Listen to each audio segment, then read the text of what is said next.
In the Pacific battles of World War II, much of the publicity went to the aircraft carriers and the naval aviators who flew from their decks.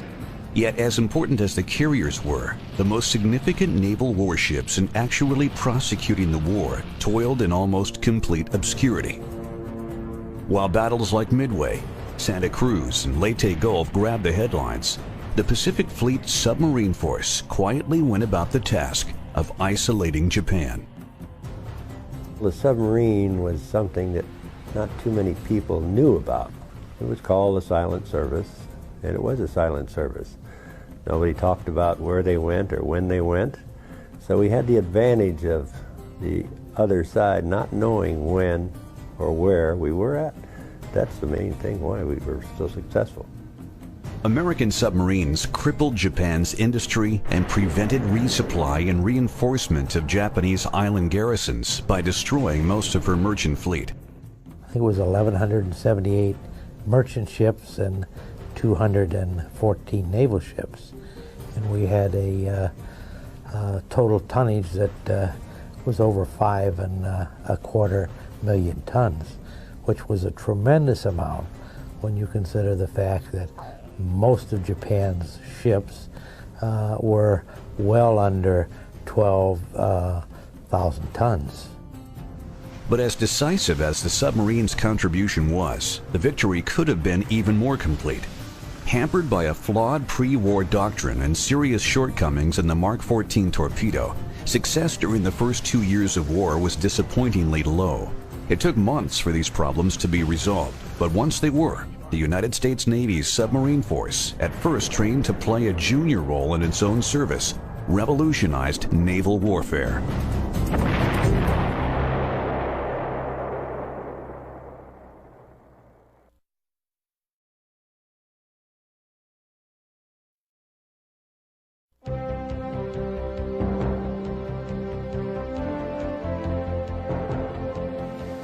Today's nuclear-powered submarines are among the most technologically sophisticated machines ever built, combining advanced computer systems, precision navigation, sensitive sonar equipment, and devastating hitting power into one of the world's most lethal and stealthy weapons. The adaptations and inventions that allowed sailors to not only fight a battle, but also to live for months at a time underwater include some of the most brilliant developments in military history. Submarines have been used for warfare in one form or another since the American Revolution, but it was not until World War I that the combination of diesel engines, battery power, and self-propelled torpedoes made them a significant threat. All of the world's major navies included submarines in their fleets, but it was the Germans who would first exploit the versatility of the submarine in open ocean warfare. In response to a sea blockade of her ports by Great Britain, Germany implemented a submarine blockade of the British Isles, but was constrained by the international law of the sea, which required blockading ships to board and search ships suspected of carrying forbidden cargo. Crewmen aboard guilty vessels would be allowed to man lifeboats, and then the ship would be sunk. In 1916, however, the German Kaiser ordered unrestricted submarine warfare, which allowed submarines to torpedo ships believed to be forcing the blockade without formalities like announcing their presence. British shipping losses went up, and so did those of the United States, that was shipping large amounts of food, raw materials, and munitions to the British and French. Germany's use of unrestricted submarine warfare was denounced as brutal and uncivilized by the Allies and by the American press. The most notorious attack occurred when a German submarine torpedoed the British ocean liner Lusitania. The huge ship sank in just 18 minutes, killing 1,198 of the nearly 2,000 people aboard, among them 128 Americans. The incident was used to turn American public opinion against Germany and was an important issue that helped push the United States into the war. Though the Germans ultimately lost, they had demonstrated the effectiveness of submarine warfare against merchant shipping. After the war, the U.S. Navy looked to improve the capabilities of its submarine fleet, but existing technology proved a limiting factor. S-class boats, built between 1920 and 1925, were designed primarily for coastal defense purposes, not to cruise vast expanses of ocean. Though significantly larger than their predecessors, stowage space aboard was extremely limited and living quarters cramped beyond comfort. Derisively called pig boats by their crews, S-boats more than lived up to their nickname. While designers worked to improve functional capabilities, strategists sought to address questions of identity and mission. Two competing interpretations of submarine doctrine emerged. One camp foresaw submarines employed in a fleet support role, the other as an economic warfare arm of its own, modeled on the German successes of the First World War. However, American naval thinking was oriented towards fighting other navies, which left commerce raiding with no real place in strategic planning or training. It was determined that U.S. Navy submarines would fight other warships, and under the guidelines imposed by the 1930 London Naval Conference, would not attack merchant ships without first providing warning. Though this attitude negatively impacted tactical training in the years leading up to World War II, long-range strategic planning proved critical to the development of submarine technology. The rise of Imperial Japan had been a cause of increasing concern in the West since the turn of the century. Anticipating an eventual war, the United States developed War Plan Orange, which relied heavily on battleships but included submarines as scouts for the fleet. They would go out and form a picket line in front of the main fleet. You'd see the enemy fleet showing up. They'd take a couple shots at them as they went by. They would radio back and let the main fleet know they were on their way. Many of the generals after World War I were thinking that it was going to be like Jutland, where you'd have all the huge battleships and battle cruisers firing away at each other for a couple minutes and see who came out the least bruised, and everybody'd go home. And of course, then the submarine would still be out there in the picket lines, and after they had this big exchange, this decisive battle, they would pick off the stragglers as they went back.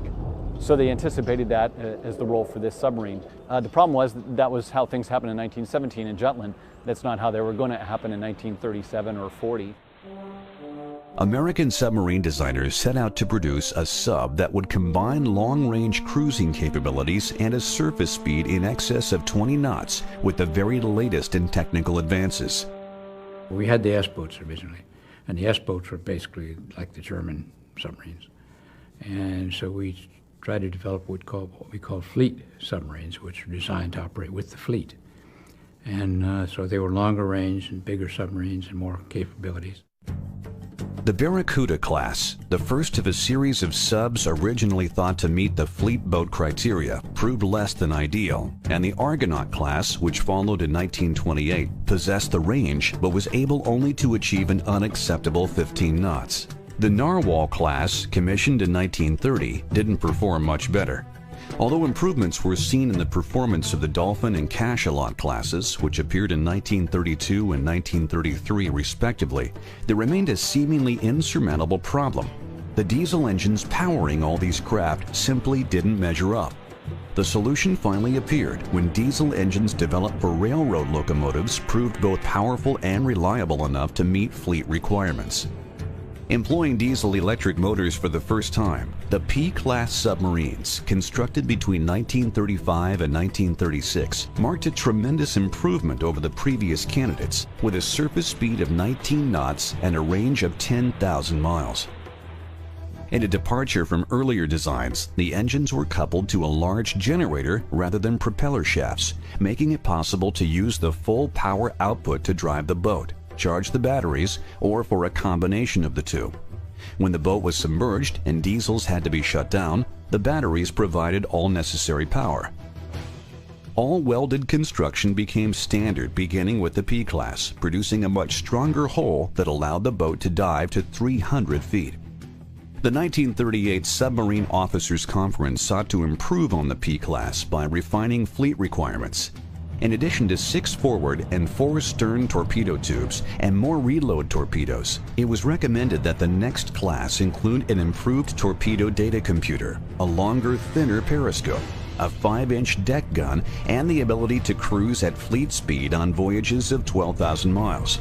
Habitability was to be improved by the addition of freshwater distillation units and air conditioning.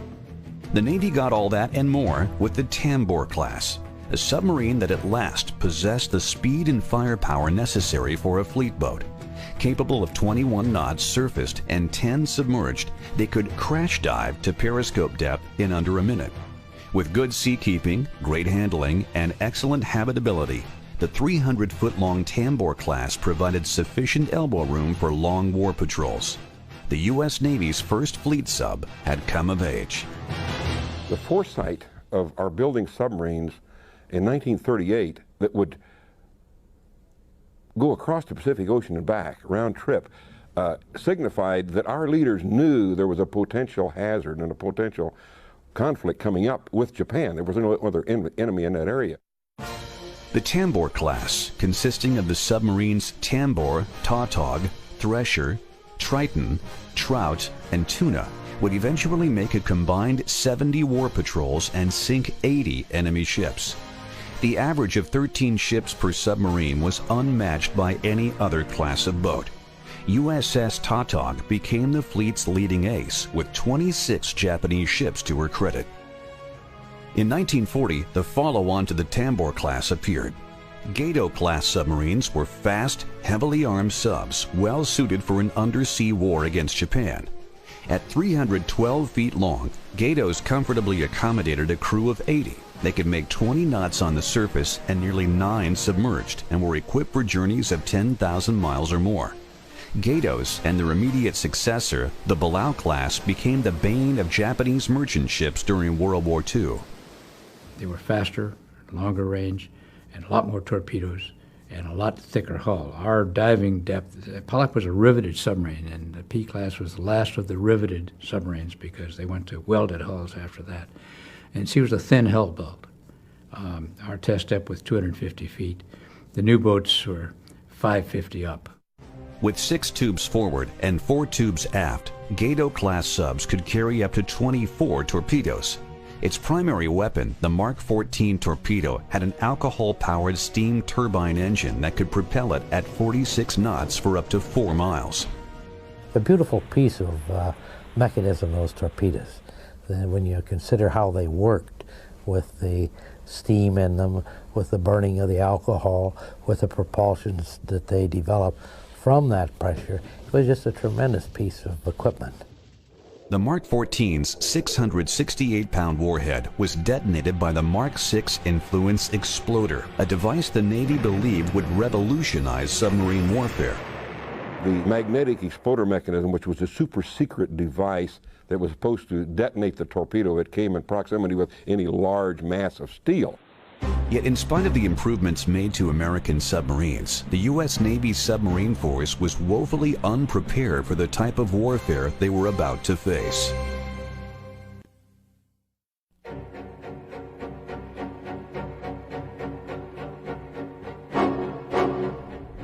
On December 7, 1941, there were 50 submarines attached to the U.S. Pacific Fleet. 21 were stationed at Pearl Harbor and 29 at Manila Bay. Of these, a number were the earlier S-class boats built in the 1920s. Only 4 were in Pearl Harbor at 7:55 a.m. when the Japanese began their attack.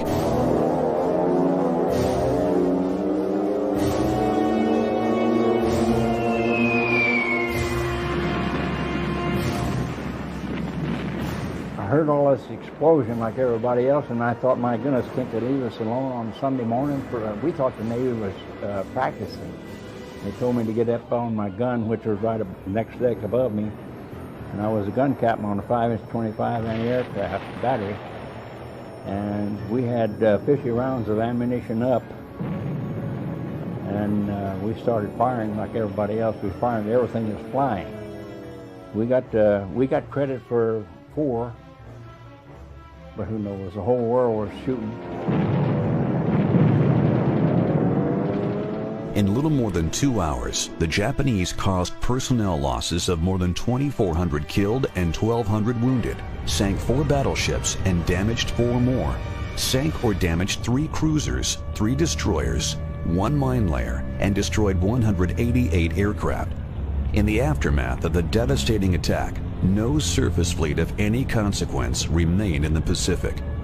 When Pearl Harbor happened, the Japanese didn't bother with the submarines. The submarine base was just a short distance away from Battleship Row. In fact, a couple of the guys on the boat said, yeah, they waved to us. They had their cockpit slid back and they would wave and smile and drop their torpedoes and go. And then right beyond the submarine base was our main Pacific oil storage tanks. They didn't hit them either. The loss of the battleship fleet greatly reduced the strength of U.S. naval forces in the Pacific and placed Navy planners in a situation they never anticipated. They now had only one weapon system immediately available to take the war to the enemy. There was no other arms to send out to hold the enemy back or get back at the enemy other than the submarines. The submarines carried the fight to the Japs until the surface fleet could repair their ships and get back on duty. Just hours after the Pearl Harbor attack, Admiral Harold Stark, the Chief of Naval Operations, ordered all available boats to immediately put to sea, and for those already underway to conduct unrestricted submarine warfare against anything Japanese.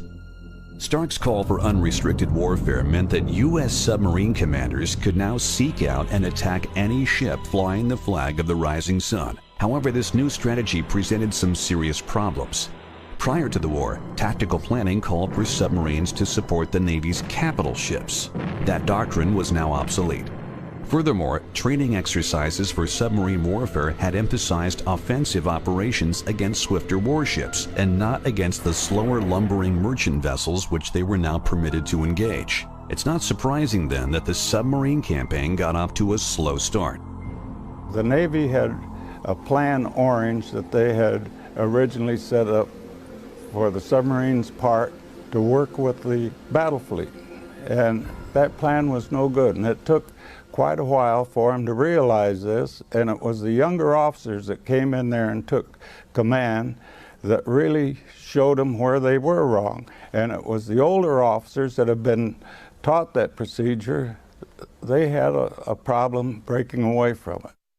Within days of the Pearl Harbor attack, the boats based in the Philippines had left Cavite on their first war patrols to seek out and destroy the expected Japanese invasion forces.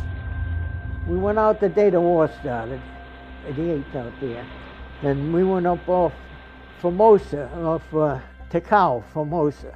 And see, that was a big naval base up there, Ticao. And we were supposed to observe ships going in and out of there and surface at night and report, you know, such and such a size ship, you know, going on course so-and-so and all that. For Sturgeon and the other boats of the Asiatic Fleet, several factors combined to neutralize the effectiveness of these first war patrols. Caution first seemed to be the motto for many skippers, career officers who were generally older and more prudent. Few were willing to toss the pre-war rulebook by coming to periscope depth for an attack. Surface attacks were out of the question. Consequently, many of the early offensive maneuvers were made from the safety of deep water, using only passive sonar to determine range and bearing. We fired at ships in there, but I mean, we never got a chance to actually come up and see them, you know? Whether they sank or not, you know, we never did know. 96 Mark 14 torpedoes were fired in 45 separate attacks over the first weeks of combat, but there were only 3 confirmed sinkings. Patrols originating from Pearl Harbor in December 1941 and the first 3 months of 1942 were credited with sinking a total of 19 enemy ships, but were hampered by tactical and operational instructions. USS Gudgeon's first foray into Japanese home waters illustrates the point. Her skipper was advised to remain submerged during daylight hours within 500 miles of her patrol area to avoid detection by aircraft. As a result, Gudgeon spent 27 days submerged during her 51-day patrol, and of these, only 12 were on station. En route back to Pearl Harbor, however, Gudgeon sank a Japanese submarine, the first enemy warship sunk by a U.S. Navy submarine in World War II. Although some early patrols mounted from Pearl Harbor targeted Japanese home waters, most were assigned the far less productive Japanese Pacific Islands and the China coast. While the lack of offensive initiative, flawed doctrine, and poor tactical positioning contributed to the slow start, they were only part of the problem. Defective torpedoes severely reduced the submarine fleet's effectiveness. torpedo success was less than 50%. They were very bad. And that wasn't really corrected fully until late 43. Premature explosions. Sometimes the torpedo would hit the ship and nothing would happen, no explosion. And erratic runs. By erratic runs, I mean they didn't go in the directions they were supposed to. They would run deeper or they would run shallower. And it was a very difficult time. In the coming months, instances of inexplicable misses and dud hits began to accumulate. However, all attempts to raise the alarm through the chain of command were ridiculed by the Navy Bureau of Ordnance. The powers that be were adamant that there was nothing wrong with the damn torpedo, because when they fired it under ideal conditions, it went off. But under wartime conditions, it did not go off. That was due to just not having enough time to take the ships out before the war and practice with the firing and witness the results of the firings. They simulated a lot on paper and theory before we ever got into the war, and it should have been done the other way around. The Mark 14 torpedo and its Mark 6 exploder had defects that tended to mask each other, faults that weren't revealed due to inadequate peacetime testing. It would be months before the problems were completely solved. In the interim, countless submarine crews put their lives in danger stalking enemy targets, only to be cheated of their quarry by defective torpedoes.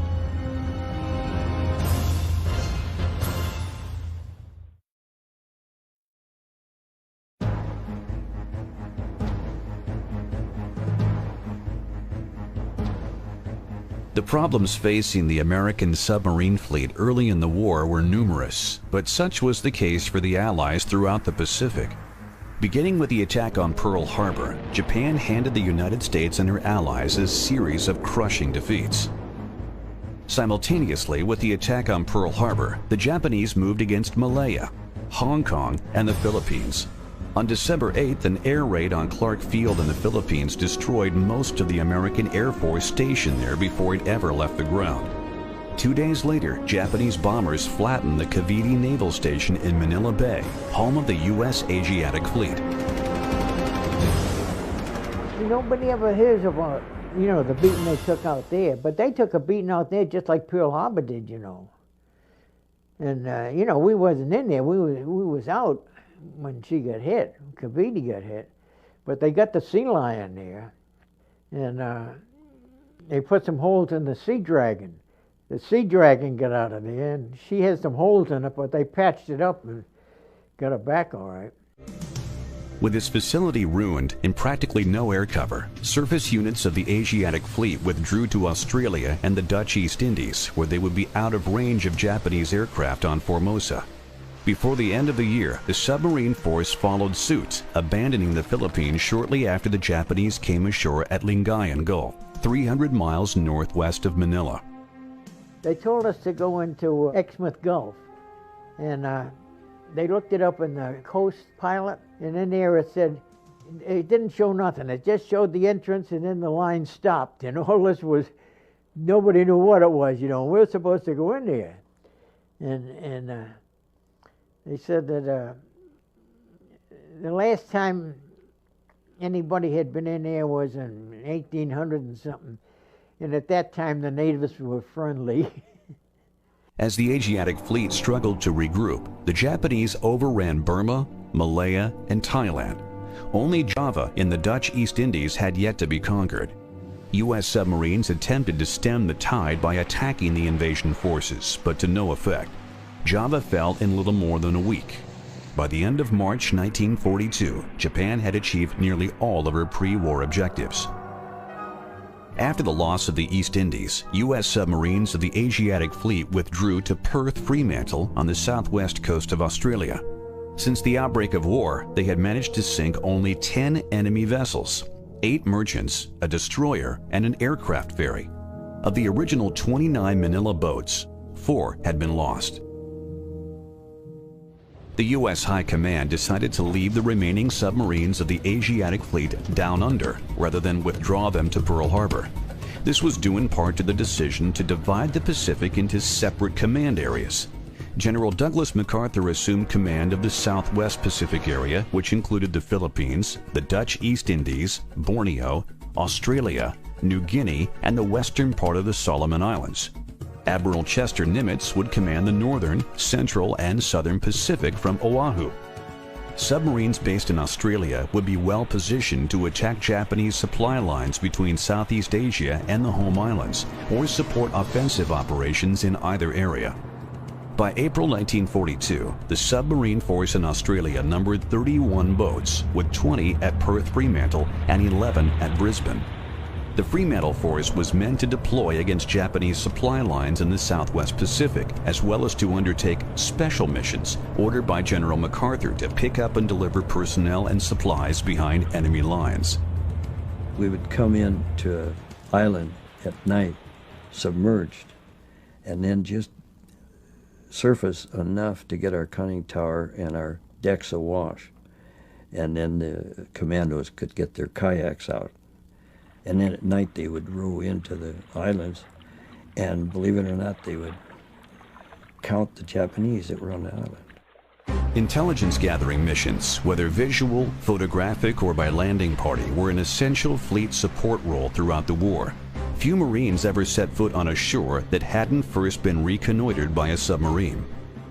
In late April, the Japanese mounted a dual seaborne thrust to occupy Tulagi in the Solomon Islands and to complete their conquest of New Guinea by seizing Port Moresby. Tulagi fell without a fight, but 2 American carrier task forces intercepted the Port Moresby force. It was the first time in history that aircraft carriers fought each other. During the Battle of the Coral Sea, American air groups from Yorktown and Lexington sank the light Japanese carrier Shoho and inflicted damage on the large Japanese carriers Shokaku and Zuikaku, but sustained damage to Yorktown and lost Lexington. The Coral Sea was considered a tactical defeat because we did lose one heavy fleet carrier as opposed to the Japanese losing just a small carrier. It did contribute significantly to altering the strategic direction of the war because it turned back the Japanese invasion force. And it so decimated the air groups on board Shokaku and Zuikaku that it really prevented them from participating in the upcoming Japanese operation, which turned out to be the Battle of Midway. During the Battle of the Coral Sea, 4 submarines stationed in Brisbane were able to attack elements of the Japanese invasion force, but their only confirmed kill was a mine layer. 3 weeks after the battle, Rear Admiral Charles Lockwood assumed command of the Fremantle force. His first order of business was to verify growing evidence that the Mark 14 torpedo was malfunctioning, and tests revealed that the Mark 14 ran 10 feet deeper than it was set for. Skippers were advised to adjust running depth accordingly, but the number of sinkings remained disturbingly low. Continuing on the belief that the poor showing was due to ineffective skippers, many were relieved of their commands. At the beginning of the war, there were some that didn't seem aggressive, and they didn't because of the dud torpedoes. After you fired, made your proper runs and so forth, and your calculations and all are right, and you hear the duds go off, you really hesitate to go in there when you know they are heavy escorts and the chances are much slimmer of you getting a hit. And I think that had more to do with it than them being anything but good skippers. Just before the Battle of the Coral Sea, it was agreed to begin exchanging submarines between Australia and Pearl Harbor so that Fremantle's boats could return to the United States for refitting. During the transit to Australia, the Pearl Harbor submarines would undertake war patrols off Japanese-held islands. Under this arrangement, and augmented by newly commissioned boats arriving from the United States, war patrols from Pearl Harbor increased sharply during April and early May 1942. Once we were underway, everybody had a job to do. They had a station to be on. If they were like myself, I'm order machinist Matt, you were either in the engine room or in the auxiliary room doing your job, what you're supposed to be doing in your line of work. And then you were assigned like 4 hours on and 8 hours off. And it went on just around the clock that way. And a lot of people think 85 men, 60 days at sea, but you only saw a third of them because we were split up into 3 sections. And once you got settled down to a sea routine, your section was really the only ones you saw.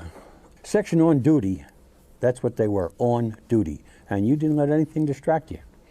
Because just a slip, you could put yourself in real trouble. It was totally demanding. It required every ounce of your energy and your strength, mental and physically. And even sometimes you felt inadequate then. Under such extreme conditions, the level of military courtesy and discipline on board was far more relaxed than on a surface ship. We are pretty kind of lax. We wear sandals, and we have jeans that we cut short, and we have guys that wear a beard and earrings. There wasn't any stuffiness, you know. We called them sir, or Mr. So-and-so, their name. Or the captain, he was always called the captain, you know. It was such a wonderful association. While a newcomer on board might have had difficulty distinguishing between the captain and his crew, one aspect of the submarine service clearly stood out. They got the best food in the armed services in World War II. They always set out with, you know, frozen cuts of meat and whatnot, which of course were rationed at home, and the guys that were out in the field and, you know, Marines digging in here and guys going through the Battle of the Bulge didn't see sea rations or something like that. We always asked for the best that we could ask for. For example, filet mignon. They'd come in 50-pound boxes. They were all boneless. We didn't have room for bones. So everything was boneless, and we'd take them out of the packages. And in the wax paper, we'd put those in the freezer, and that's what we would operate on. When we left port, we ate like a king. And after about 20 days, it was getting kind of bad, and if you couldn't run up to a supply ship, you was eating K rations. As the patrol wore on, the deterioration of the food quality was rivaled by the foulness of the atmosphere. The average age of submariners in World War II was 19. That's the average age, which basically means it's a bunch of high school kids that are operating the most technically advanced, you know, vessel of war that exists in the world. So if you can imagine yourself stuck with 80 guys, all of which are about teenage or high teenage years, that are actually doing heavy labor down in the South Pacific, going through drills. Everybody's got smelly feet, the whole deal. They're not really changing their clothes too much, and you only get to shower about every 2 weeks. Now you can start to imagine what the smell on this thing would have been like when you combine that with hydraulic fluid and diesel fuel and whatnot. Though the increase in patrol frequency during the spring of 1942 improved the chances of success, the numbers returning from the battlefront continued to dismay fleet commanders. The Pearl Harbor boats were credited with sinking only 33 enemy ships between January and May 1942. Tellingly, the greatest success came on patrols to Japanese home waters and the East China Sea. Stakeouts of Japanese bases in the Central Pacific continued to yield meager results. Warship is kind of hard to tangle with. They go too fast for the sub. By the time you see them, they're gone. You have to be lucky to be right in front and to cross your path. In mid-May, Navy code-breaking efforts provided advance warning of a major Japanese offensive aimed at Midway Island, just 700 miles from Pearl Harbor. Admiral Nimitz immediately deployed his 3 remaining aircraft carriers to intercept, and the result is often described as the turning point of the Pacific War. Though a major success for American surface units, the Battle of Midway was an exercise in frustration for U.S. submariners. Early in the war, we found that we were not as effective as we might be trying to operate with the fleet. At Midway was a good example. We had a huge number of submarines there trying to intercept the Jap fleet, and only one of them even attacked the ship.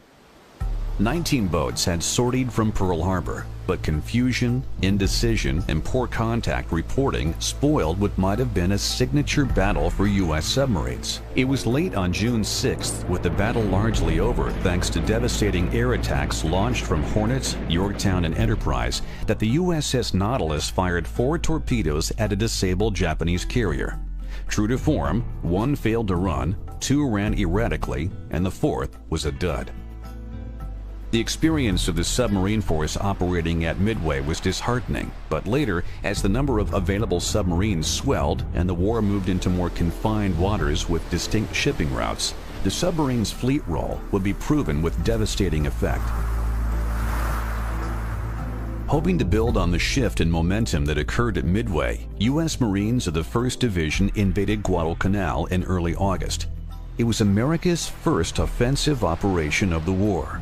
The campaign to secure the island lasted 6 months, and for much of its course, the balance teetered precariously from one side to the other. Consequently, the Southwest Pacific Submarine Force in Australia was regularly assigned interdiction missions in support of the Solomons effort, seeking to prevent the Japanese from reinforcing their island garrisons by sea. So critical was the Guadalcanal campaign that submarine squadrons 8 and 10 were transferred from Pearl Harbor to Brisbane, which then boasted the largest concentration of U.S. submarines in the Pacific. However, the resulting dilution of effort left only Lockwood's Fremantle boats and roughly half of the Pearl Harbor submarines to actively engage enemy supply lines.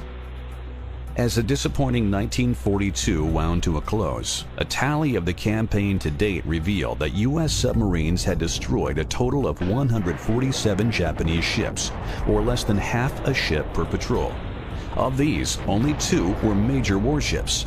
Significantly, missions to Japan, which numbered less than 1 in 5, accounted for nearly half of all the ships sunk.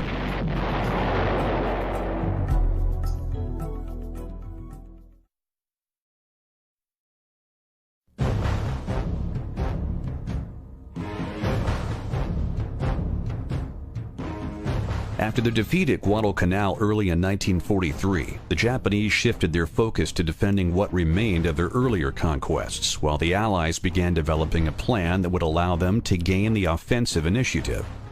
With war materiel of all kinds beginning to flow from the United States, the Allies were able to pursue a dual-pronged strategy. Forces under the command of General MacArthur would simultaneously attack the northern Solomons and leapfrog westerly along the coast of northern New Guinea, isolating Japanese garrisons stationed there and ultimately bypassing Rabaul. Admiral Nimitz would begin the drive across the central Pacific with invasions of Tarawa and Macon in the Gilbert Islands before proceeding further west across the Pacific toward Japan. Such ambitious plans would take some time to put in place, so again, it fell to the men of the Silent Service to keep the pressure on. By mid-spring 1943, the submarine force at Pearl Harbor, now under the command of Rear Admiral Charles Lockwood, had grown to 50 boats. The main submarine's Pacific headquarters at Pearl Harbor and the advanced base at Midway hummed with activity as boats returned from patrols for refitting or set sail for the war zone. The base at Midway provided a fueling station 1,100 miles closer to Japan and did much to improve the logistical situation for SubPac.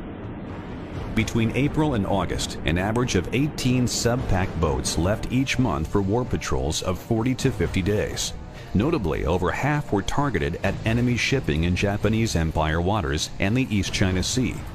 This shift in deployment marked a significant change from the strategy that had continued to place a high priority on hard-to-target enemy capital ships in spite of poor results, and was further justified by the 4th War Patrol of the USS Wahoo. When the Gato-class submarine Wahoo arrived at Pearl Harbor in August 1942, she joined a submarine force struggling to find success.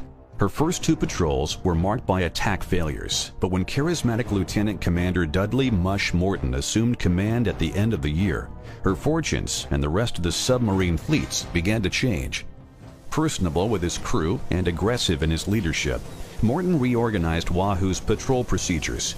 Wahoo transited to her 3rd Patrol's operating area on the surface in daylight despite the threat of Japanese planes. He trusted his executive officer, Richard O'Kane, to make all periscope observations during attacks, which allowed Morton to better evaluate the entire combat situation. As commanding officer of USS Tang, O'Kane eventually became the submarine force's leading ace of the war, credited with destroying 31 ships. Wahoo's 3rd Patrol and 1st under Morton netted 3 ships, but that was only the beginning. On his next patrol, Morton sailed into the shallow confines of the East China and Yellow Seas.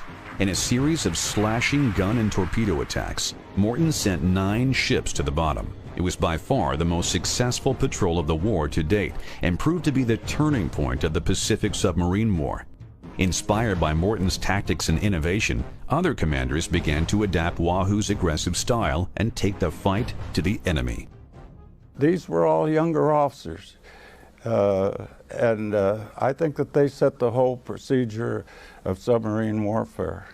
Those people did, not the Navy. As far as doctrine that we had been schooled in, as far as the depth that we would travel, when we would put the periscope up and that sort of thing, this was developed in the field by our own skippers and breaking away from the old conservative, non-aggressive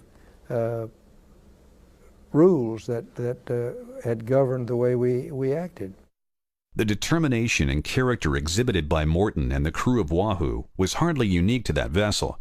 Just being accepted for submarine duty was a testament to these sailors' abilities. In order to get into submarines, you had to pass a rigorous set of exams to show that you were very smart, to show that you had psychologically what it take to live with 80 other guys for a little over 2 months on a war patrol without ever seeing the sun, in close quarters with very little privacy. So these guys had a lot of camaraderie. They had a lot of respect for each other. The people that were involved in it, they were the cream of American crop.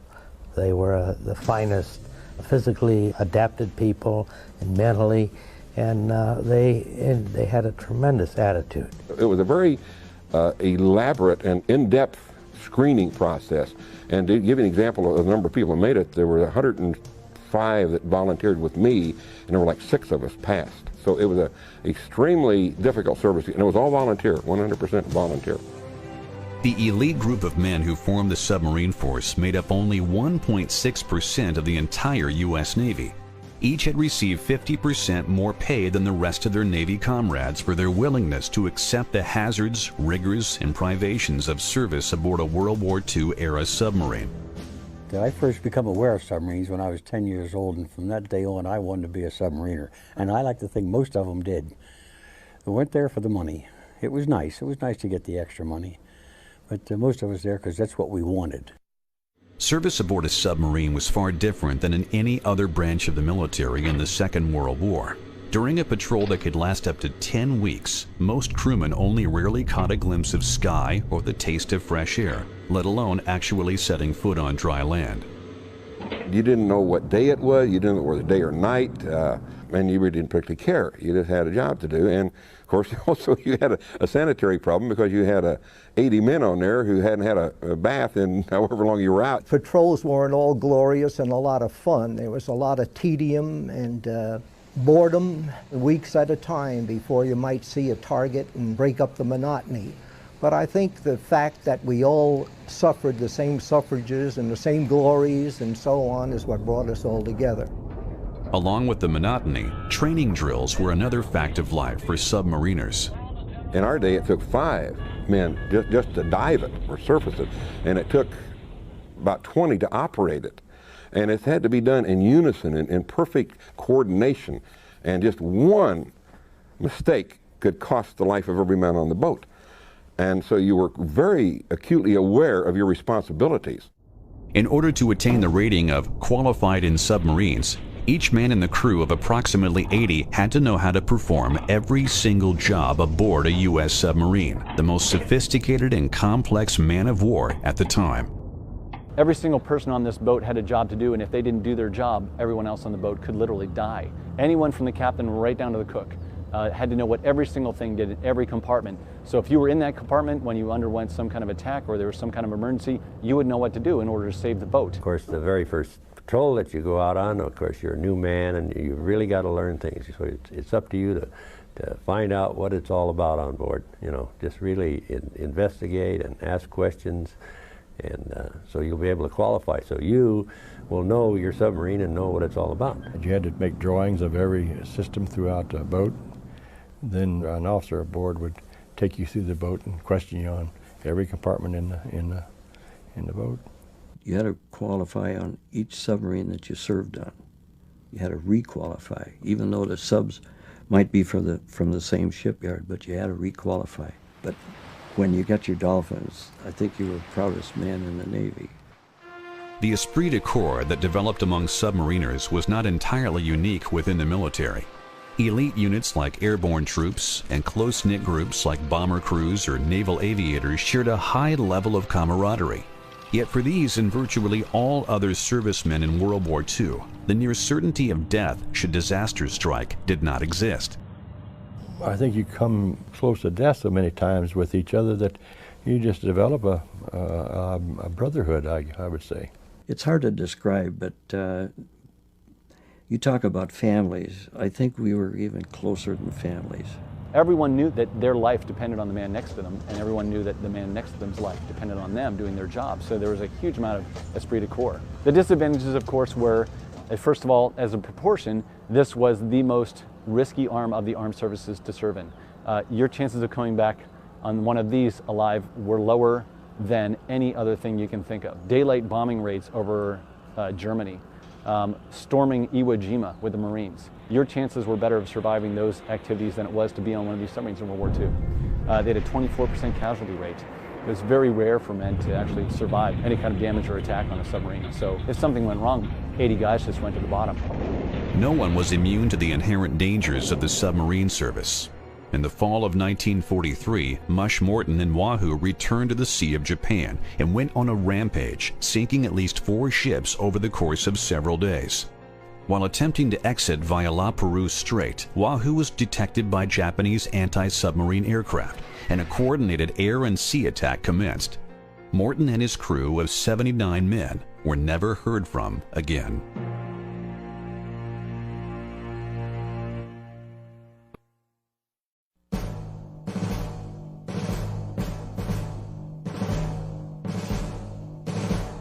Since he had assumed overall command of the Pacific Submarine Force early in 1943, much of Rear Admiral Lockwood's attention was consumed by nagging materiel problems. Foremost among these was torpedoes, not only a shortage of supply, but continuing evidence of serious malfunction. Lockwood's tests at Fremantle in mid-1942 established that U.S. torpedoes were running too deep, but after correcting the problem, torpedo performance failed to improve. Premature warhead detonations, believed to be the result of a too sensitive magnetic influence exploder, continued to bedevil the fleet. Lockwood convinced Admiral Nimitz to rely solely on the Mark 14's contact exploder. But even with the magnetic feature disabled, Pacific Fleet submarines continued to experience a significant percentage of duds.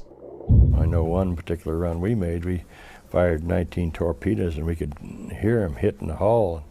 And we were being fired on from the direction the torpedoes were coming from. But we never got any damage done. You never saw such a dejected bunch in your life as you did when 4 torpedoes were fired and the sound man heard 2 of them hit and none go off. It was frustration of the first order. During a series of experiments conducted in Hawaii in September 1943, it was determined that when a torpedo struck at a 90-degree angle, which was considered ideal, the firing pin would buckle, which in some cases prevented it from contacting the exploder cap. Merely installing a stronger firing pin resolved the issue. With this simple modification, the performance of the Mark 14 torpedo finally reached acceptability, but it had taken half the war to get there. The ongoing shortage of torpedoes, a persistent problem early in the war, was remedied by the gradual introduction of the Mark 18 electric torpedo beginning in mid-1943. Although slower than the Mark 14 and somewhat limited in range, the Mark 18 left no telltale wake that could give away a submarine's position. Almost invariably after you fired torpedoes, the escorts could see the torpedo tracks and they knew where the torpedoes came from. And they just run down the torpedo track expecting to find a submarine at the other end, and they usually would. And Japanese anti-submarine efforts were primarily passive or listening sonar rather than active sonar where you ping like our ASW efforts were largely. And Pollock wasn't as fast as the new submarines, but also she was very noisy. If they were going to be listening, the submarines that made the most noise were the ones they'd hear first, and that was us. The primary anti-submarine weapon during World War II was the depth charge, a canister of high explosives set to go off at a predetermined depth. The object being to have the depth charge go under the submarine so that the explosion came up. We used various and sundry methods of evading them if possible, and I'm living proof that we've evaded right many. The first time to go through that is really terrifying. You hear 2 explosions. And of course, when the depth charge explodes, there's a space that's void that's left. And of course that comes back in as soon as the explosion's completed. And you just don't know when the next one's coming. During the first part of the war, the Japanese tended to set their depth charges too shallow, unaware that U.S. submarines could dive below 150 feet. Early in the war, there was a fact-finding committee of congressmen sent out to the Pacific. And when they got back, one of them made the remark that our submariners didn't have anything to worry about. The Japanese weren't setting their depth charges deep enough. Well, the Japanese can read too. And I'd say in the next 6 months, we lost 10 submarines because they just started setting them deeper. The tenacity of a depth charge attack was another important variable. With a full battery charge, a sub could remain submerged for over 36 hours. But by that point, it would be absolutely essential to surface and recharge. If you were down for a prolonged period, the battery gets very low. You lose the benefit of the oxygen in the ship that you've been breathing up all day. It gets pretty foul below. And sometimes you're held down to practically the full limit of the battery. And possibly even some of our ships were lost because they could never get up in time to charge the battery and didn't have enough power to pull out of it. More submarines were lost to depth charges during the war than any other cause, but the vast majority escaped to fight another day. Although the submarine squadrons at both Fremantle and Brisbane maintained a steady level of activity throughout 1943, Brisbane lost importance as the war moved up the Solomon's chain and westward into New Guinea. By late in the year, just 8 boats were stationed there, but an advanced base established at Milne Bay, New Guinea, put them 1,200 miles closer to their patrol areas. Between June and December, 33 war patrols sent to monitor the supply lines linking Truk, Rabaul, and Palau resulted in 29 confirmed sinkings. During that same period, the 22 submarines stationed at Fremantle sank nearly 50 enemy ships, a dozen of them oil tankers bound from Borneo and Sumatra. The emphasis was switched pretty much to tankers, and we sank an awful lot of the Japanese merchant marine and tankers, and that's the thing, the argument about we shouldn't have dropped the atom bombs because we'd sunk all the Japanese tankers and they were running out of fuel. Late in 1943, as MacArthur's forces hammered away at Japanese garrisons in New Guinea and the Northern Solomons, and the Marines in the Central Pacific were regrouping after the brutal invasion of Tarawa, Lockwood began deploying small, coordinated submarine wolf packs as tactical units. With that kind of an operation, we could cover a larger area of the ocean. With 3 submarines out there, we could talk to each other on secure radio. And if one of the submarines picked up enemy convoy, well, they could tell the others. And then the Commodore could order the others into a position where he thought they might all have an opportunity to attack some of the ships in the convoy. Communications and coordination among Wolfpack members at sea was often difficult, but during the last 2 years of the war, wolfpacking became increasingly common, particularly for commerce raiding north of Luzon, where several Japanese north-south convoy routes from the conquered territories converged. The people in Pearl Harbor had laid out a checkerboard-like arrangement of areas, and we were given a certain sequence of movement where we would move from one area to another area to another area, and if we saw a convoy or some warships going through a part of our area that we didn't have time to get to, we could call Pearl Harbor. They could then notify other submarines in the other squares along which those ships were going to travel so that they could have an opportunity to attack them. Along with tactical innovations that continued to evolve throughout the war, new boats arriving in the fleet added ever greater capabilities. Palau-class submarines, the first of the thick-skinned boats that integrated higher-strength steel in the pressure hull, were introduced in 1943. Almost identical in appearance to Gatos, the important difference was in design depth. The Palau class was rated to 400 feet, a full 100 feet deeper than Gatos could go. Tench-class boats, which began to appear in 1944, could exceed 600 feet. They could go twice as deep as we could, and It took twice as long for the depth charges to get down there, and the depth charges are only half as accurate or less on the new fleet boats as the old ones. Regardless of class, fleet submarines underwent a constant program of modification, much of which was carried out by submarine tenders, auxiliary ships specially equipped to perform maintenance and provide logistics support for submarines. The advantage of putting submarine supplies, spare parts, service facilities, and berthing on a surface ship was that it made them as portable as the submarines themselves. Setting up a new forward submarine base became almost as simple as dropping anchor. When the submarine came alongside, maybe they had some problem with their motors or something, electric motors or something, and the machine shop could take care of those things, and the torpedoes or whatever. And then they also have food that they could take some food for them. And they always have a crate of oranges, fruit for them right away on they take out to the submarine. And we also had an ice cream making machine there in the on the tender for things like that. So like more supplies and repairs, small repairs, main function of the tender. Fleet submarines back from the front often required little more than fuel and provisions, but just as often, major repairs were in order. Diesels were repaired or replaced, leaking bulkheads made fast, and electronic gear updated. The conning tower was often replaced during a refit to reduce its silhouette and make the boat harder to see on the surface, and had the added benefit of decreasing the time it took to submerge. 55 seconds to get the boat submerged. That's what we were always striving for, is to close that hatch and get the conning tower, the periscopes below the surface in 55 seconds. If you're on the surface, well, you're kind of a sitting duck. Since individual commanders were allowed to arm their boats pretty much as they wished, the original 3-inch 50 deck gun was generally replaced with something heavier, at first 4-inch 50s and later by a 5-inch 25 wet mount.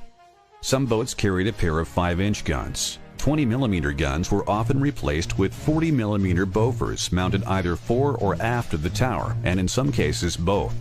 By war's end, few fleet boats were equipped exactly alike.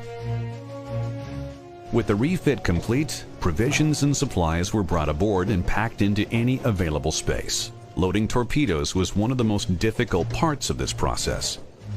We would lift them from the dock or the ship or wherever was supplying us and put them on the skids of the torpedo room. And they were put down with chain falls, cables put on them to ease them down the skids. And many times the torpedo took a route of its own and continued down the skids, went into the tubes, went into the bilges, and all different directions, even though they were under some pretty tight control. And it was a very laborious operation, and it was a damn back-breaking operation was what it was.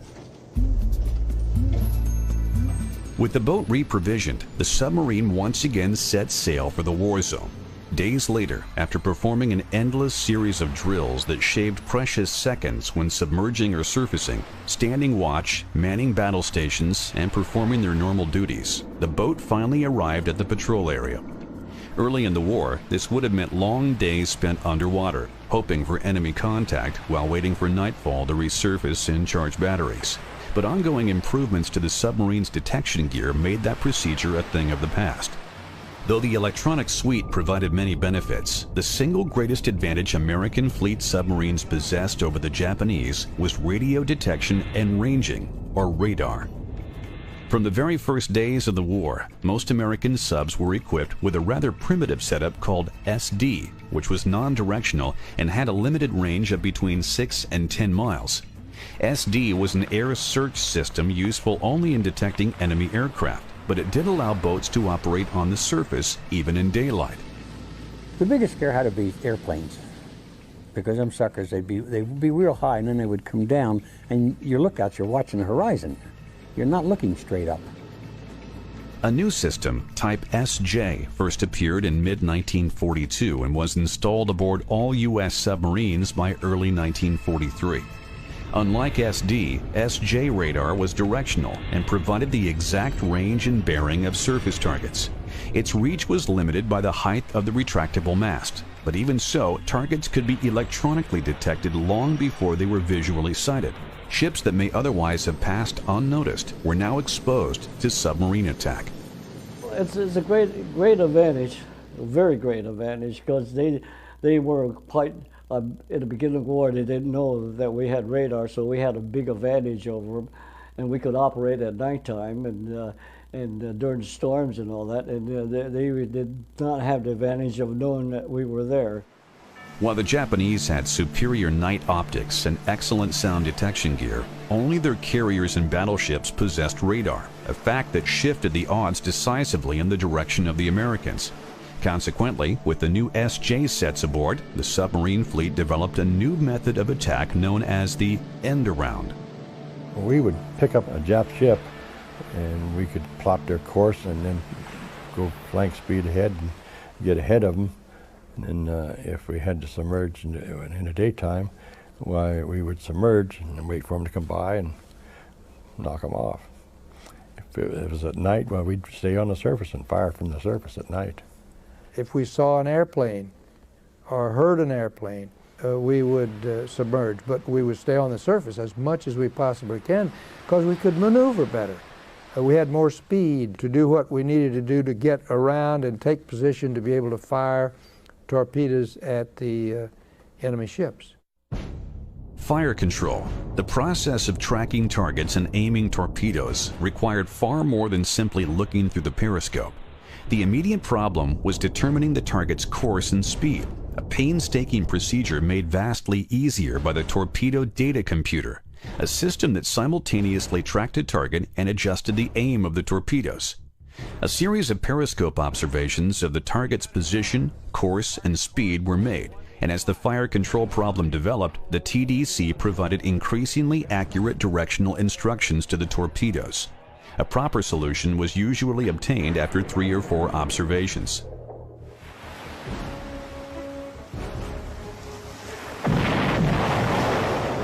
Regardless of whether the torpedoes found their target, nearly every time a ship was attacked, Japanese escorts responded with depth charges. For the submarine, the best response was to immediately dive and commence silent running, a tactic that reduced the chances of detection by enemy sound listening gear by operating in a state of complete quiet. Our operating depth then for depth charge attack was, depending on the water underneath, it was about 300 feet. And also depending on the cold stratus. If you were aware of a cold strata, you get below that at 100 feet. Their sonar wasn't any good. It wouldn't pick you up. It deflected the signal before it could get to you. But if you weren't aware of that, you just went to your test depth and stayed there. Soundmen played a leading role in evading depth charges by determining the range and direction of pings sent by Japanese sonar emitters. The submarine would maneuver to put the attackers astern, then slowly withdraw from the area. We evaded a lot of them, and I'm sure that later on, right many of the boats that got sunk were because they either didn't use that method of escape or they just weren't lucky enough to use it. I think that we were lucky. Technical and tactical innovations combined to make 1943 a significantly better year for submariners. The fleet was credited with sinking 335 Japanese ships, or roughly twice the corresponding figure for 1942. More importantly, post-war analysis revealed that Japan's merchant fleet declined by 16% despite a vigorous shipbuilding program, and importation of bulk commodities diminished to 81% of the pre-war level.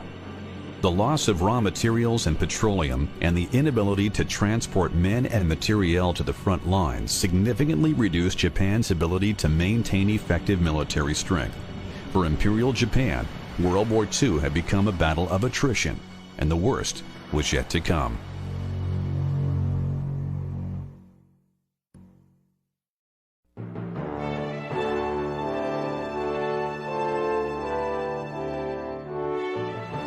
In 1944, the silent service finally hit its stride as the operational deployment of the submarine fleet was coordinated to match the strategic requirements of the war. When combined with improved torpedoes, better radar, new tactics, and an ever-increasing number of newly commissioned boats, it spelled doom for the Japanese merchant fleet. By the time Admiral Nimitz's cross-Pacific thrust reached the Marshall Islands in January 1944, the Pacific submarine fleet numbered nearly 100 boats, with 60 submarines assigned to Pearl Harbor and 36 to Australia. Boats of the Pacific and Southwest Pacific Fleet were kept busy supporting both the Marshall's campaign and U.S. carrier strikes against Truk, the most formidable enemy stronghold in the Pacific and forward anchorage for the Japanese Imperial Fleet. We knew it was a strong, fortified situation, and a lot of us that had just heard about it, studied it a little bit, I'll have to admit, I was a little apprehensive about Truk, not having any idea what we were going to run into. We just knew there was a lot of stuff there.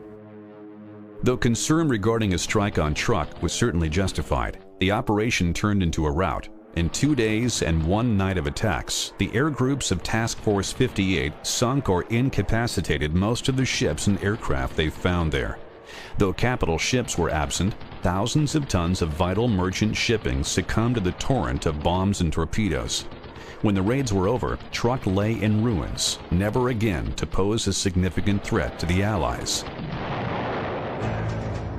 In the aftermath of the all-out assault on Truk in mid-February, the Imperial Navy fell back on the Palaus. By April, under growing pressure from naval and land-based air attacks, the fleet had dispersed to Davao and Tawi-Tawi in the southern Philippines, Surabaya on Java, and Singapore in Malaysia.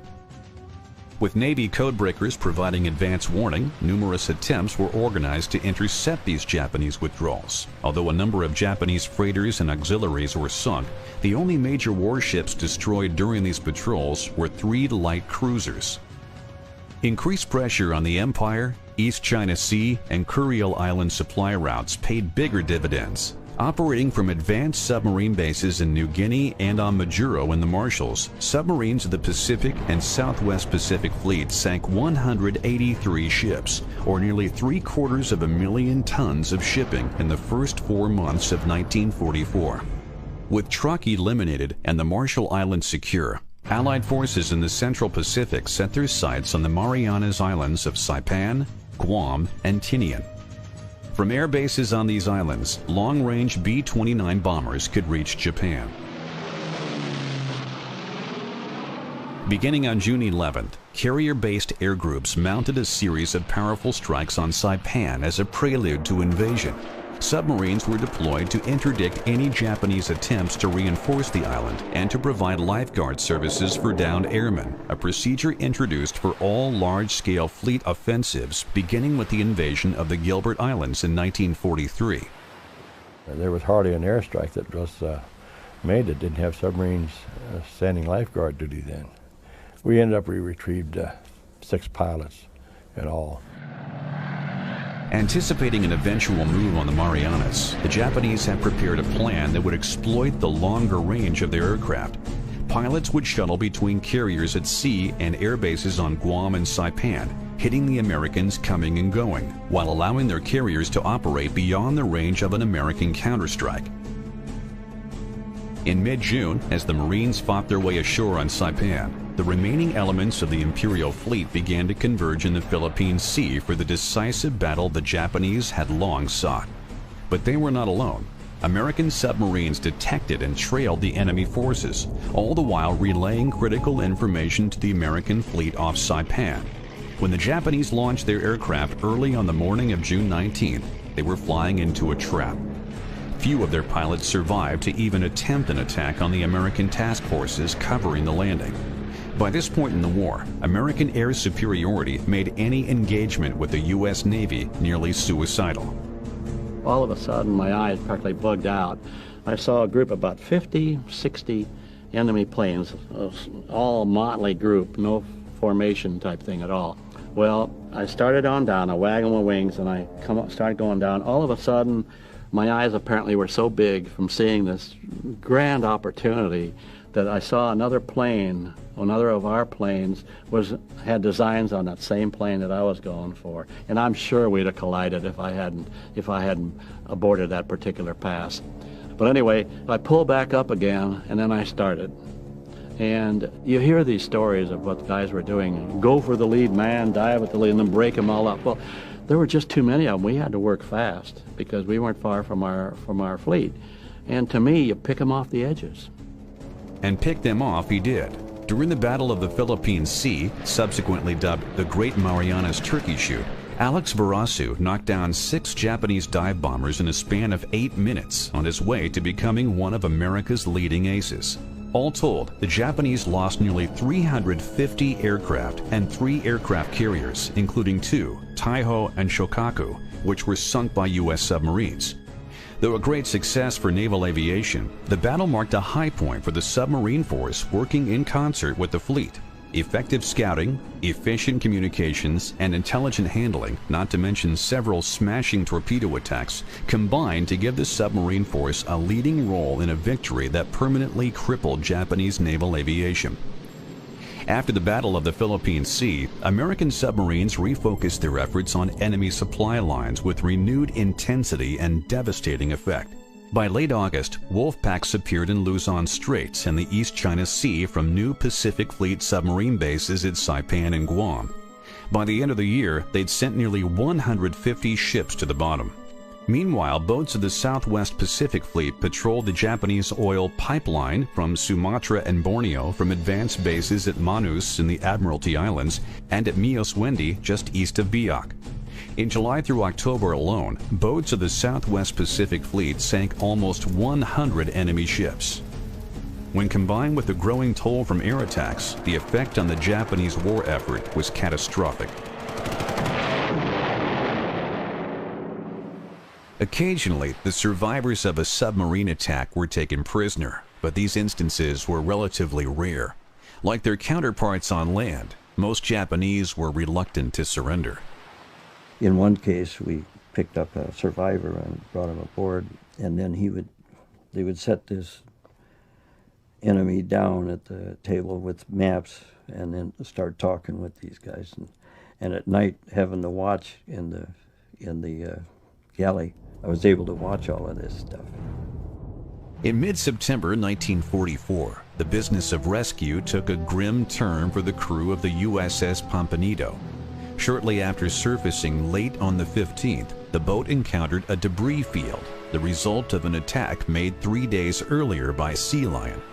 Clinging to the wreckage was a large number of men covered with oil and filth. They got out on the deck with machine guns and whatnot to see if they couldn't take a prisoner or get some intelligence. And as they got very close to one of these rafts of men, they heard one of the men yell out, "Great, first you bloody Yanks sink us, and now you're going to bloody shoot us." And at that point they realized, obviously they were speaking English, they must be friends of ours. And the story is that if you've ever heard of or seen the movie or the book Bridge Over the River Kwai, it talks about how the Japanese, after capturing Singapore, had taken those men in the army and actually used them as slave labor to build the Burma Railroad. Well, these men had actually been used for 2.5 years as slaves to build the Burma Railroad down in Southeast Asia. And the Japanese were actually transporting about 1,400 or 1,500 of them back to the mainland Japan to use as slave labor in those factories. They crammed them into one of the holds on one of the ships and one of the holds on a second ship. We did not know they were in there. And so, of course, encountering the convoy, we went and sank the ships. Well, that first ship that was sunk actually had about 1,450 men on it, allies, prisoners of war. And the Japanese, after it was sunk, picked up all their seamen, their naval officers and whatnot, and they left these men to die. As the Pomponido came through, they realized that these were our allies and immediately got on the radio signaling any other submarine in the area to come by and help them rescue. Before they left, the Pomponido picked up 73 men, both Australian and British prisoners of war, and 72 of them survived the trip back to Saipan, and they were all repatriated. Joined later by Sea Lion, Queenfish, and Barb, the 4 submarines eventually rescued 159 survivors. More than 1,000 men were lost, swelling the ranks of other Allied POWs who suffered a similar fate. In late October 1944, as U.S. Marines struggled to gain the upper hand on Peleliu and Angaur in the Palau Group, General MacArthur's troops stormed ashore on Leyte in the central Philippines. Supporting the landing was the U.S. 3rd and 7th Fleets, which in turn were screened by submarines deployed to interdict a Japanese counterattack. Naval planners believed a move against the Philippines would force the remnants of the Imperial fleet into battle, and they were not disappointed. Within hours of the American landing, the Japanese combined fleet launched a complex three-pronged attack that would sacrifice what remained of their carrier force in order to annihilate the American landing at Leyte. But it was American submarines that drew first blood. Patrolling west of Palawan Island near midnight on October 22nd, the SJ radar sets aboard American submarines Darter and Dace detected the Japanese center force bound for San Bernardino Strait at a range of 30,000 yards. Darter and Dace pursued on the surface at full power with the intention of making a submerged attack at first light. Darter struck first, sinking the heavy cruiser Otago and damaging her sister ship Takao. Minutes later, Dace followed with a spread that sank Maya. In a separate attack west of Luzon, Bream disabled another Japanese cruiser, the Aoba. It would get little better for the Japanese.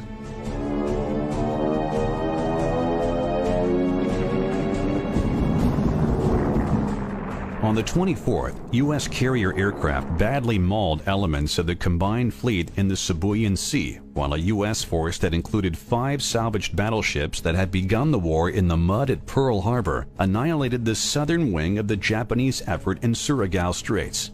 It had been a rout, but as the Japanese hoped, Admiral Halsey then steamed off in pursuit of the carriers of the northern force, leaving San Bernardino Strait completely unguarded. So it was that early on the morning of October 25th, the Japanese center force emerged from the strait and steamed southward along the coast of Samar toward the transport fleet at Leyte, opposed only by 16 slow and lightly armored escort carriers and their screen of destroyers and destroyer escorts. The Americans took a terrible beating as Japanese battleships sank 2 escort carriers, 2 destroyers, and a destroyer escort. But such was the ferocity of the defense that the Japanese believed they were engaging major fleet units. As the battle raged, the Japanese attack, hampered by a combination of poor communications, lack of coordination, and above all the lack of air strength, wavered and then stalled. Although there was precious little to prevent it from blasting through to Leyte Gulf, the center force turned and headed back where it came from.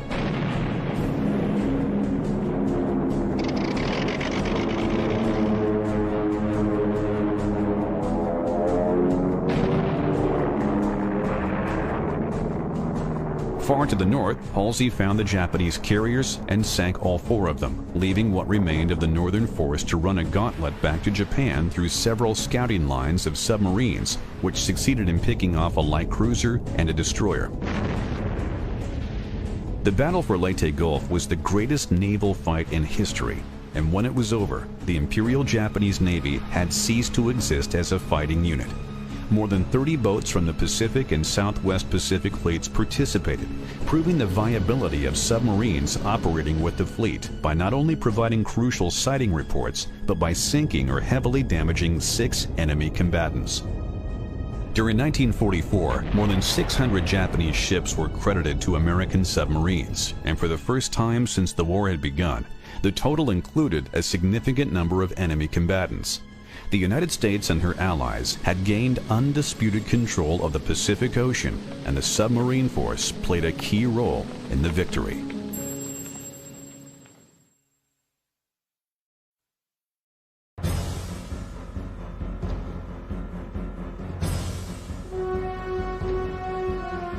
The 1944's anti-shipping campaign was so successful that by the beginning of 1945, few enemy targets of any consequence remained.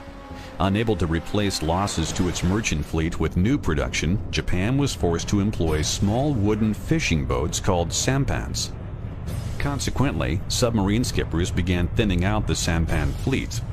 Toward the end of the war, you know, there were not as many steel ships out there, but more or less wooden. And sometimes we would take deck guns to those after we got the crews off, and we'd sink them with deck guns.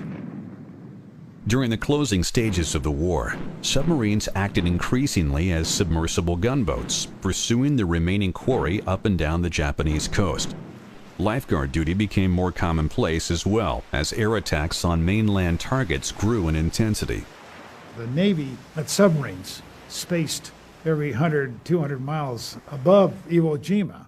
And then below Iwo Jima, then there'd be surface vessels, and they were all plotted, and you knew exactly where they were, and you had flimsies that tell you their coordinates. So if you had a problem, the idea was to ditch near them so you get picked up. Otherwise, it might be curtains. Of all the people that ditched in B-29s, I was lucky enough to be one of those. U.S. submarines rescued more than 500 downed airmen during the war, including a young TBM pilot who would later become the 41st President of the United States. And while rescue missions were often routine, they were not without risk. The threat of air attack, whether by enemy or friendly forces, was a constant concern. When these pilots ditch, why, their buddies are making runs on us too. I mean, they see a sub, and they were kind of careless, and they didn't make a distinction of who it was, and though we threatened those guys and say, hey, if you guys keep on doing this, we're going to leave your buddies in the water. Although commerce raiding was the most obvious contribution submarines made in the defeat of Japan, secondary roles like lifeguard duty, photo reconnaissance, and mine clearing contributed greatly to the war effort. By April 1945, 120 U.S. submarines were operating in the Pacific. The Southwest Pacific Submarine Force had established a new advanced base at Subic Bay, west of Manila, and the headquarters of the Pacific Submarine Force had moved from Pearl Harbor to Guam. With Iwo Jima in possession of the Americans and the campaign to secure Okinawa just beginning, the outcome was no longer in doubt. Japan was finished. Her war-making ability all but eliminated by the predations of American submarines on her merchant fleet and an endless stream of air raids on the home islands that crippled the civil and industrial infrastructure. The effectiveness of strategic bombing has to be laid against the fact that most of those factories were not operating anywhere near their capacity because the supplies of raw materials coming in had been choked off, and also the ability of the Japanese to move completed goods, aircraft, tanks, to their overseas possessions was severely curtailed by the fact that the merchant fleet had virtually evaporated by that stage. After 3.5 years, Japan, which had begun the war with 6 million tons of merchant shipping, could scrape together just 1,200,000 tons. The atomic bombs dropped on Hiroshima and Nagasaki in early August marked the end of World War II. The formal surrender instrument was signed on the deck of USS Missouri in Tokyo Bay on September 2nd. Appropriately, Vice Admiral Lockwood participated in the ceremony with a dozen submarines and their tender anchored nearby. The success of the submarines in World War II, I think, speaks for itself. No military service can compare with what was accomplished. With less than 2% of the Navy's personnel, they sunk 65% of all the Japanese ships sunk. That was the entire Japanese maritime fleet, plus 1/3 of its men of war, including the largest ship ever built. We thought we got our revenge, and with the number of ships that we sunk. Like I say, the American submariners, they carried a fight to Japan. The nature of the ship itself being a stealth ship to handle, easy to get out of a port and submerge and travel from one spot to another. They could penetrate further, probably not faster than a surface craft would, but surface craft didn't have the privilege of diving when an airplane would come along on a bombing run or anything like that. And therefore, I think with the few submarines that we had, we could manage to get further at sea, near their ports, and hit their shipping, whether it be merchant ship or military, and slowly cut them off from the things that were required. The American submarine campaign during the Second World War was the most decisive victory of that war. In spite of a flawed pre-war doctrine and serious torpedo defects that severely limited effectiveness well into 1943, the United States Navy's submarine force nevertheless wrecked Japan's merchant fleet and sank a sizable chunk of the Imperial Navy. The Pacific Submarine Fleet revolutionized naval warfare and strangled Japan's home economy with a blockade that established a new adage: an island is a body of land surrounded by submarines.